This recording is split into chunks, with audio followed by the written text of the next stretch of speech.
Përgjigjet pyetjeve fillimisht. Projekt buxheti I vitit të ardhshëm, dokumenti më I rëndësishëm ekonomik I shtetit, parashikohet të jetë rreth 886 miliard lek ose 8.8 miliard euro. Ai do të vjet në dispozicion të institucioneve publike për të mbuluar shpenzimet nga shëndetësia dhe arsimi, te skemat sociale, investimet në infrastrukturë, drejtësia, bujqësia dhe siguria kombëtare në kuadër të angazhimeve ndaj NATO-s.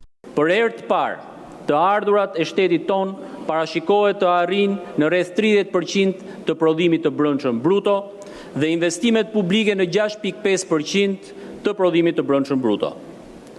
Këto nuk janë thjesht vetëm shifra, këta janë tregues se kjo qeveri nuk e ka ndaluar punën e saj për të ndërtuar një ekonomi që financon zhvillimin pa I rritur barrën qytetarëve, që administron me kujdes dhe që shpenzon me prioritet dhe investon me vizion.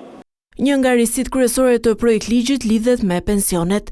Qeveria synon të zbatojë një formulë të re rritjeje, e cila parashikon bonuse të përmuajshme. Për këtë qëllim, në projekt buxhet janë planifikuar 100 milion euro për rritjen e pensioneve, ndërsa 16.5 milion euro do të përdoren për indeksimin vjetor.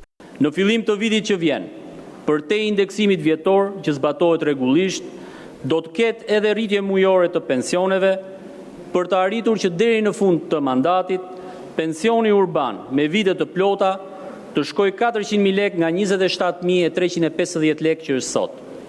Pensioni urban I pjesëshëm të shkoj mesatarisht 22.000 lek nga 15.850 lek që është sot.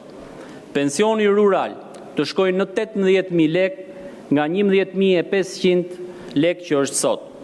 Pensioni familjar të shkoj në 18.000 lek nga 11.400 lek që është sot dhe pensioni invaliditetit të shkoj në 30.000 lek nga 20.000 lek që është sot. Sa I përket financave publike, projekt buxheti parasheh që borxhi publik në vitin 2026 të arrijë në 14.9 miliard euro nga 14.2 miliard euro që pritet të jetë në fund të këtij viti. Një tjetër ndryshim me efekt tek qytetarët është vendimi për indeksimin e pagave në administratë në masën 2.5%, masë që zbatohet për herë të parë. Po ashtu qeveria ka planifikuar fondet që do të mbështesin në rritjen e pagës minimale, e cila parashikohet të ngjitet nga 40.000 lek në 50.000 lek që prej janari 2026 dhe të arrijë në 60.000 lek deri në vitin 2028.